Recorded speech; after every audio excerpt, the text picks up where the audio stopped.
রাধা বল্লভ শ্রী হরিবংশ। আপনারা সকলে কেমন আছেন? আশা করছি আপনারা সকলে ভালো আছেন, আমরাও ভালো আছি। আজকে একটা নতুন ভিডিও নিয়ে চলে এসেছি। ভিডিও থাম্বনেল দেখে তো আপনারা সকলে বুঝতেই পেরেছেন আজকে হচ্ছে উৎপর্ণা একাদশী। তো আজকে একাদশীর দিনে তো দুদিন আগে আমি গোপাল ভাইদের আর কি সমস্ত সোয়েটারগুলো বের করেছি। আর আমাদের কৃষু তো ওর এখনও সেরকম সোয়েটার কিছুই কেনা হয়নি, তো তার জন্য ও বড় ভাইয়ের সোয়েটারগুলো পরছে। তো সেটাই আর কি আমরা কথা বলে বলে বড় ভাইকে বলে আর কি দেখাচ্ছিলাম যে দেখো তোমার সোয়েটারটা তোমার ভাই পরছে। তো আমার বড় ভাইয়ের কিন্তু কোনো রাগই হয়নি, ও কিন্তু স্বইচ্ছায় সোয়েটারগুলো ওকে পরতে দিয়েছে কৃষুকে। যেই টুপিটা ভাই পরাচ্ছিল তো সেই টুপিটাও বড় ভাইয়ের কৃষুকে পরাচ্ছিল, তো তখন আমরা তার জন্য হাসছিলাম সব। এখানে বড় ভাই আর মেঝো ভাই যে সমস্ত সোয়েটারগুলো পরে আছে তো এগুলো কিন্তু সমস্তটাই হ্যান্ডমেড। আপনারা যদি চান আপনাদের গোপুসোনাদের জন্য আপনারা নিতে পারেন। তো অবশ্যই ভিডিওতে কমেন্ট করবেন যদি লাগে আপনাদের। তো এই যে এখন আমি সমস্ত কিছু গুছিয়ে রাখছিলাম, সকলকে স্নান করানো হয়ে গেছে আর এখানে সমস্ত কিছু ছড়ানো ছিল। তো সমস্ত কিছু গুছিয়ে তারপরে এই যে গোপাল ভাইদের সঙ্গে একটু খেলছিলাম।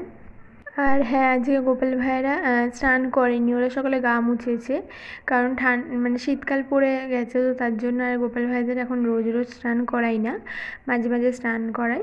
তো বেশিরভাগ দিনটা গা মুছিয়েই দিই। আমাদের আরেকটা চ্যানেল আছে আমার সোনা ভাই, যারা যারা এখনও ওই চ্যানেল ভিজিট করেনি অবশ্যই ভিজিট করে নেবেন। ওখানে আমাদের গোপু সোনাদের নিত্য নতুন হিন্দি ভিডিও যায়, আপনারা চাইলে দর্শন করে আসতে পারেন।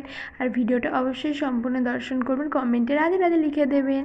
আর এই যে এখানে আপনারা দেখতে পাচ্ছেন যেটা মানে এক বাস্কেট আর কি, যে সমস্ত সোয়েটার 3-4 বছর ধরে মানে আমাদের গোপাল ভাই মানে মেজো ভাই আসার পর থেকে তখন কিছু অল্প অল্পই হতো সোয়েটার বানানো, বেশি হতো না। তখন আমিও সোয়েটার বানাতে পারতাম না, মা কিছু বানাতো আর পাশের বাড়ি এক ঠাকুমা সে কিছু বানাতে।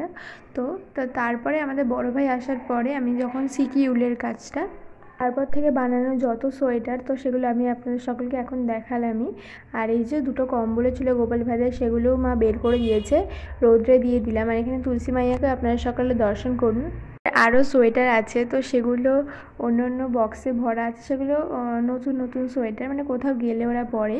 তো এখানে আপনারা সকলে দর্শন করুন। এই যে আমাদের গাছের পুষ্প আজকে তুলেছিলাম, তো গোপাল ভাইদের চরণে দেবো ভেবেছিলাম, তো তারপর কিছু হাতে নিয়ে নেয়। আর এখানে সকল ভগবানজিদের দর্শন করুন। এখন আমি সকলকে পুষ্প দিয়ে দেবো, আপনারা সকল দর্শন করতে থাকুন। রাধে রাধে সবাইকে। তারপরে একটু ভোগের দিকে রান্নাঘরের দিকে আমি নিয়ে চলে এলাম আপনাদের সকলকে।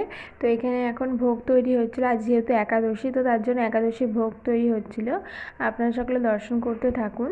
তো এই যে আমাদের সকল গোপুসোনাদের পুষ্প শৃঙ্গার হয়ে গেছে, আপনারা সকলকে দর্শন করুন। না সকল গোপুসোনাদের খুব মিষ্টি লাগছিলো দেখতে, তো ওদের থেকে চোখই সরানো যাচ্ছিল না। আর তুলসী পাতাগুলো ভিজে ছিল, তো তার জন্য ওদের চাদরে দিলে ভিজে যাবে বলে ওর জন্য আমি গাড়ির ওপর দিয়ে দিয়েছিলাম। আর এখন আরতি করা হবে, আপনারা সকলে অবশ্যই আরতি দর্শন করুন। রাধে রাধে। আজকে হচ্ছে উৎপর্ণা একাদশী। আজকের দিনে আমাদের শ্রী নারায়ণের শরীর থেকে একটি নারীর উৎপত্তি হয়েছিল, তো তিনি গিয়ে অসুরকে বধ করেছিলেন, তার জন্য আজকে একাদশী উৎপর্ণা নামে প্রসিদ্ধ। তো এই একাদশীর দিনে এই ঘটনাটি ঘটেছিল। উৎপর্ণা দেবী বলেছিলেন যে সকল ভক্তদের যেন আজকের দিনে কোনো মনস্কামনা বললে ভগবানের কাছে সেটা যেন পূরণ হয়। তো তার জন্যেই মানে আজকে উৎপর্ণা একাদশীর দিনে আপনারা যদি ভগবানের কাছে ভালো মনে যদি কিছু শুদ্ধ মনে কিছু চেয়ে থাকেন তাহলে ভগবান কিন্তু সেটা অবশ্যই পূরণ করেন।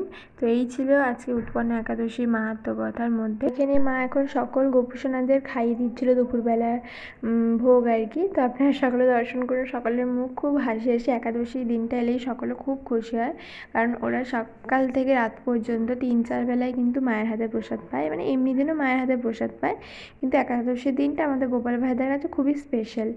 আর তারপরে এই যে ঠাকুমা এটা কিনে দিয়েছিল কটন ক্যান্ডি, যেটাকে আমরা বুড়ির চুল বলে থাকি। আমি এটা এনেও গোপাল ভাইদের ভোগ লাগিয়ে দিলাম এখন। তো তারপর আবার দেখা হচ্ছে সন্ধেবেলা। রাধে রাধে সবাইকে। আর সন্ধেবেলা আজকে রাতের ভোগে আছে আমাদের গোপাল ভাইদের আলুর দম। তো একাদশীর দিনে আপনারা সকলে কীভাবে আলুর দম তৈরি করবেন সম্পূর্ণ রেসিপিটা আমি এখানে আপনারা সকলকে দর্শন করিয়েছি। আপনারা সকলে অবশ্যই দর্শন করে নিন, ভিডিওটা স্কিপ করে যাবেন না।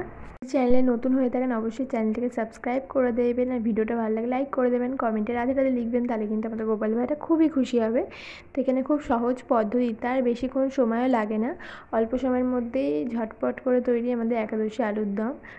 তো এই আলুর দমটা একাদশীর দিনে আপনারা করে ভগবানকে ভোগ লাগাতে পারেন, অথবা অন্য কোনো দিনে আপনারা এই আলুর দমটা করে আর কি নিজেরা প্রসাদ পেতে পারেন। তো এখানে দর্শন করুন। আর এখানে আমরা সন্ধ্যাবেলাকার আর কি ভোগ লাগিয়ে দিয়েছিলাম দুধ, আর রাতের ভোগে দিয়েছিলাম আলুর দম। তো এখানে আমাদের আলুর দম একদম তৈরি। আজকের ভিডিওটা আমি এখানেই শেষ করলাম। রাধাবেলা শুয়ে যাবেন সেরকমই গোপুসোনাদের নিত্য নতুন ভিডিও দেখতে চ্যানেলটিকে সাবস্ক্রাইব করে দেবেন। আর ভিডিওটা ভালো লাগলে অবশ্যই কমেন্টে রাধে রাধে লিখে দেবেন। হরি বল, রাধে রাধে সবাইকে।